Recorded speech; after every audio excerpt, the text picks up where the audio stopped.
Hey everyone, it's your old pal Reed here, and this is the tree that I trimmed that I thought was dead stick in the ground. Well, it's growing. It's looking pretty good, actually, making its way. Its leaves feel real nice and stuff. And here are the beans down here with it, happily growing away like crazy. Now, if you're wondering, Reed, why do you have beans with your tree? Let me explain that. I use my beans with my trees to help condition the soil and be indicator plants. Now, indicator plants, you're probably wondering, what do I mean by that? Well, let's go look at some of the other trees. Now, here's another of my apple trees, and it's doing pretty good too.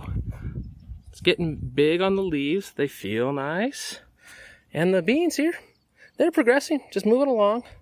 They're having a little bit more trouble, but they're actually getting used to the soil and doing good. So I'm happy there. Beans say the soil's good, they're not wilt or anything, and the tree's okay. I'm quite happy with that. Now here's another tree. As you can see, the beans are looking great, okay? Now the tree is just moving along nice and slowly. This is a nectarine tree. Its leaves feel good, stuff. It also didn't want to wake up. I had to do that pruning trick, and then it got it going, which I'm happy about.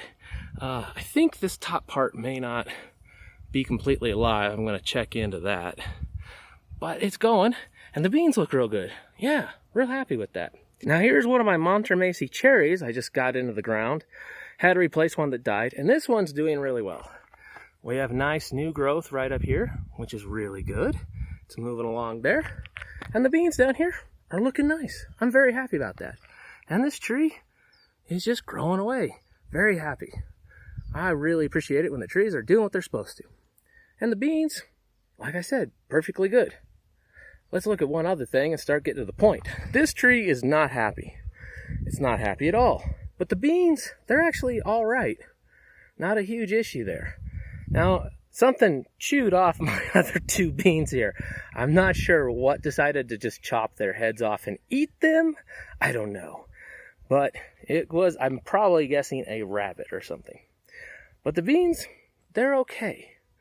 But the tree, not good at all. So there's something specifically wrong with this tree. So the beans are telling me the ground's all right, but the tree, no. So it's got to work on that. I'm going to probably have to get this one dug up and replaced. I got to tick it in with Stark Bros, because all the trees I got this year from Stark Bros, and most of them doing good except this one. Now let me show you one other. Here's another apple tree. Its leaves don't feel very good. And my beans, yeah, they're dying away. I got in here, was doing some tests on the soil and all that. This soil completely compacted in on this thing. This tree is getting dug up today, and I'm going to redo all the soil. With luck, I can save the tree. Otherwise, I just got to get a replacement. But, as you can see, big thing is the beans are dying back. They're just dying away. They're hardly doing anything. They're saying, help, help. And it tells me the issue is not with the tree. The issue's with the ground. So that's why I use beans with my trees when I'm trying to get them going, because it tells me a lot about what sort of issues I'm facing. And if it's the actual tree that's dying back because the tree itself has an issue, or if the ground has an issue. Hopefully this is slightly educational for you. Hopefully it gives you an idea into my crazy mind, and you learn something from this. Take care, everyone. This is Reed, out for now.